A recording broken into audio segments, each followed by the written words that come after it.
I honestly had very little idea with this game.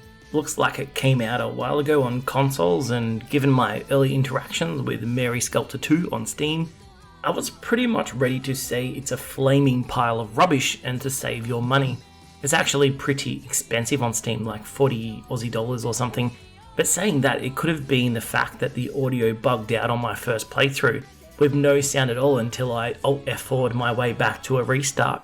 Or it could have been the dungeon graphics, which really don't look all that impressive or like something that would require this price tag. Saying that, after jumping in again though, I started to find a few things I like about Mary Skelter, and I can see why the game might have a few fans. Not that you would know that if you had a chance to read through some of the reviews on the Steam store page. You will see a lot of complaints about the audio being bugged, exactly as I experienced, and a whole lot of complaints about censorship. And I don't know exactly where that comes into play, but reading between the lines, it looks like there could have been a fair bit of fan service for fans of this genre that hasn't translated into the Steam version. I'm actually pretty okay with that. Not here for the anime ladies.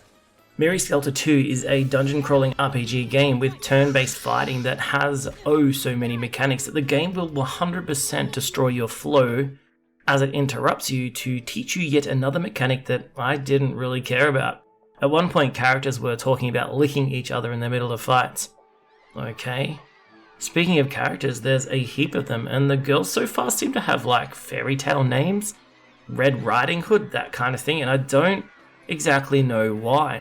Maybe that's something that's explained in the other versions of the game. It definitely has that anime feel to it, and dialogue.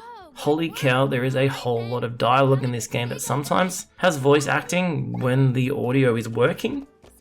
So as you can imagine, I wasn't totally impressed with my early playthrough and was pretty happy to almost call it quits, and then the game ramps up the speed a bit, letting you search through dungeons and finding interesting parts to progress the story.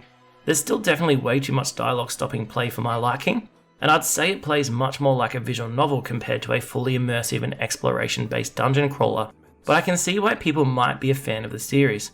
I might play on a bit, let me know if you think it is worth my time, and check out Mary Skelter 2 on Steam with a link in the description. White moon above the sky.